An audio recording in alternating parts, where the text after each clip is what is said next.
under this subsection, or 2 are cooperating, or seeking to cooperate in a verification under this subsection. B. Enforcement. The Secretary of the Treasury and the Secretary of Labor are authorized to take such actions under existing law, including imposing appropriate penalties and seeking appropriate injunctive relief, as may be necessary to ensure compliance with this subsection, and as provided for in existing regulations. 6. Protests of decisions of U.S. Customs and Border Protection in general. If a protest under Section 514 of the Tariff Act of 1930 and 19 U.C. 1514 of a decision of U.S. Customs and Border Protection with respect to the eligibility for preferential tariff treatment of a covered vehicle relates to the analysis of the Department of Labor relating to the high-wage components of the labor value content requirements described in paragraph 1, the Secretary of Labor shall, I'd note, conduct an administrative review of the portion of the decision relating to such requirements, and 2. Provide the results of that review to the Commissioner. Page 134 Stat. 42. B. No accelerated disposition. An importer may not request the accelerated disposition under Section 515b of the Tariff Act of 1930, 19 U.C. 1515, b. of a protest against a decision of the Commissioner described in subparagraph F. The administration by Department of Labor. The Secretary of Labor is authorized to establish or designate an office within the Department of Labor to carry out the provisions of this section, for which the Department is responsible. G. Review and reports. 1. Periodic review on automotive rules of origin. Verb note. Consultation. In general, the trade representative, in consultation with the Interagency Committee, shall conduct a biennial review of the operation of the USMCA with respect to trade in automotive goods, including, I'd note, summary. To the extent practicable, a summary of actions taken by producers to demonstrate compliance with the automotive rules of origin, use of the alternative staging regime, enforcement of such rules of origin, and other relevant matters, and 2. Whether the automotive rules of origin are effective and relevant in light of new technology and changes in the content, production processes, and character of automotive goods. B. Report. In general, the trade representative shall submit to the appropriate congressional committees a report on each review conducted under subparagraph 2. Initial report. The first report required under clause I shall be submitted not later than 2 years after the date on which the USMCA enters into force. 3. Termination of reporting requirement. The requirement to submit reports under clause I shall terminate on the date that is 10 years after the date on which the USMCA enters into force. 2. Note. Termination date. Report by International Trade Commission.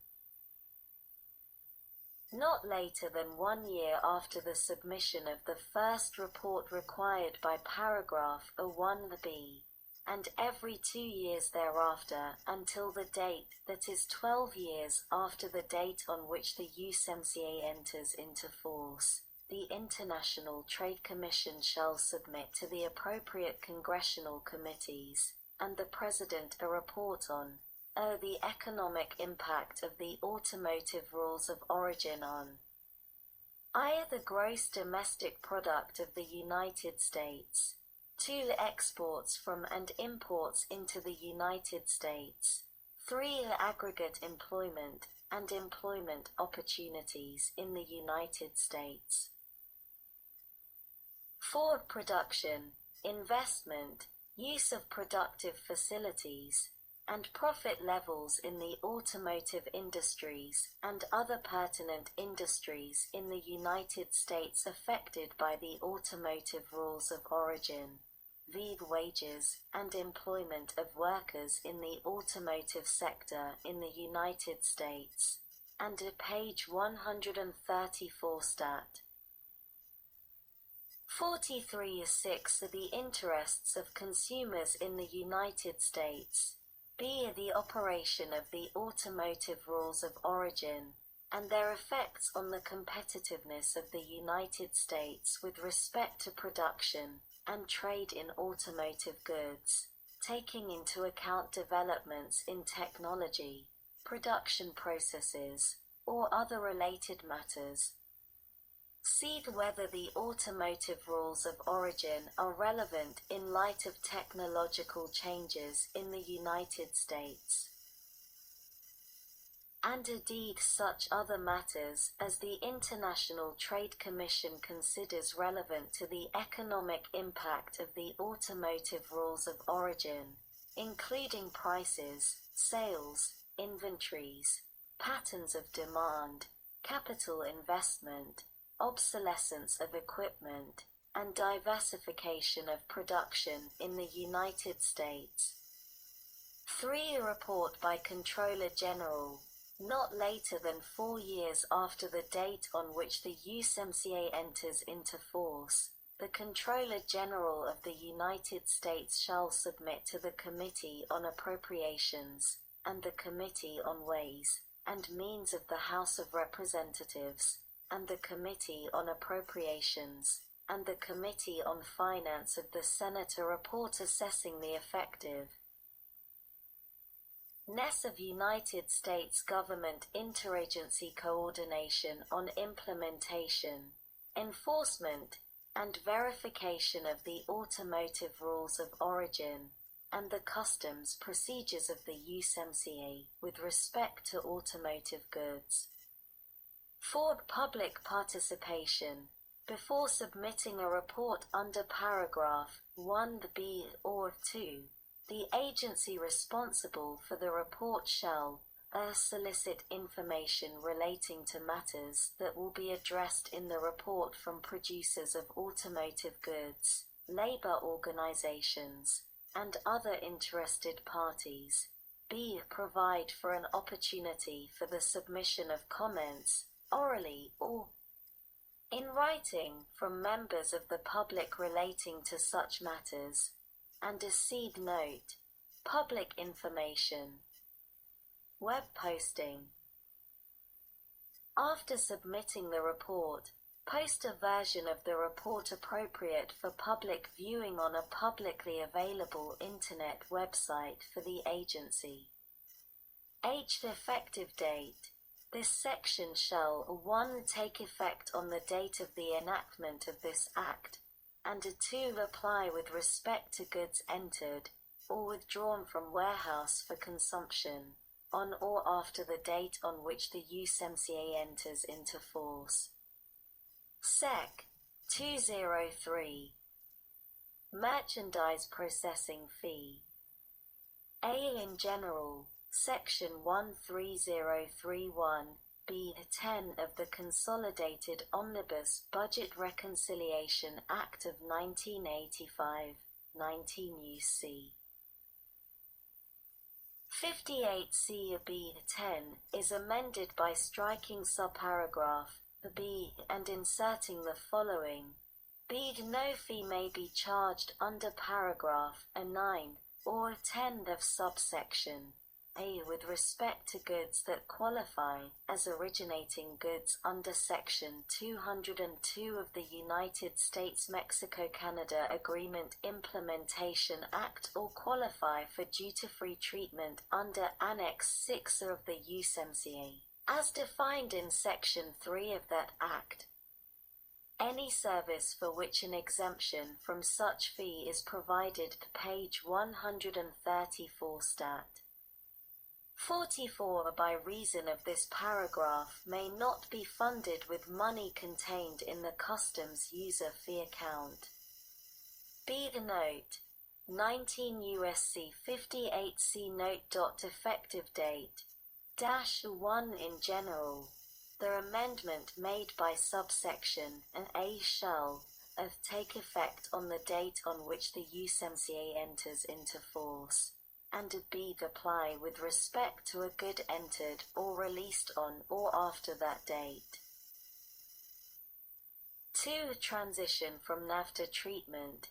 In the case of a good entered or released before the date on which the USMCA enters into force, the amendments made by subsection A to Section 13031(b)(10) and B of the Consolidated Omnibus Budget Reconciliation Act of 1985 and 19 U.C. 58C(b)(10)(b) shall not apply with respect to the good, and B. Section 13031(b)(10)(b) of such act, as in effect on the day before that date, shall continue to apply on, and after that date with respect to the good.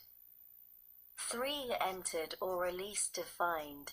In this subsection, the term entered or released has the meaning given that term in Section 13031(b)(8) of the Consolidated Omnibus Budget Reconciliation Act of 1985, 19 U.C. 58C(b)(8).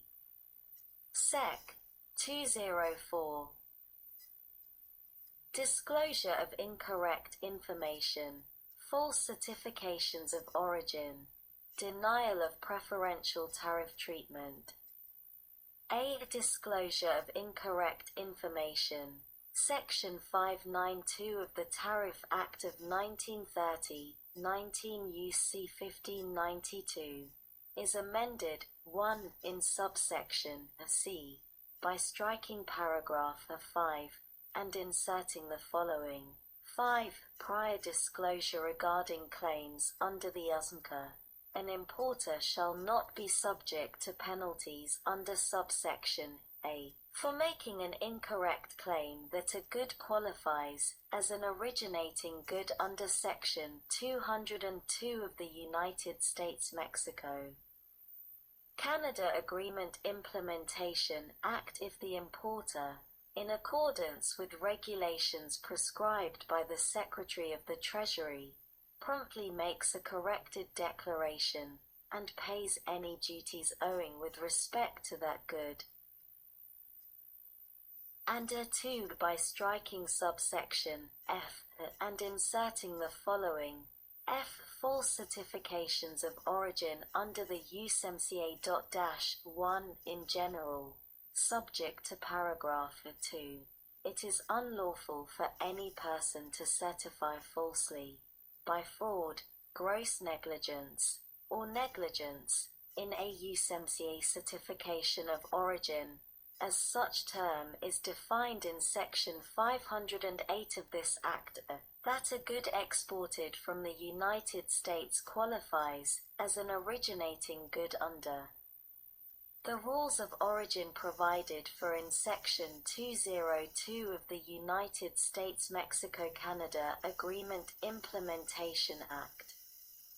The procedures and penalties of this section that apply to a violation of subsection A also apply to a violation of this subsection. 2. Prompt and voluntary disclosure of incorrect information. No penalty shall notification be imposed under this subsection if, promptly after an exporter or producer that issued a USMCA certification of origin has reason to believe that such certification contains or is based on incorrect information. The exporter or producer voluntarily provides written notice at page 100.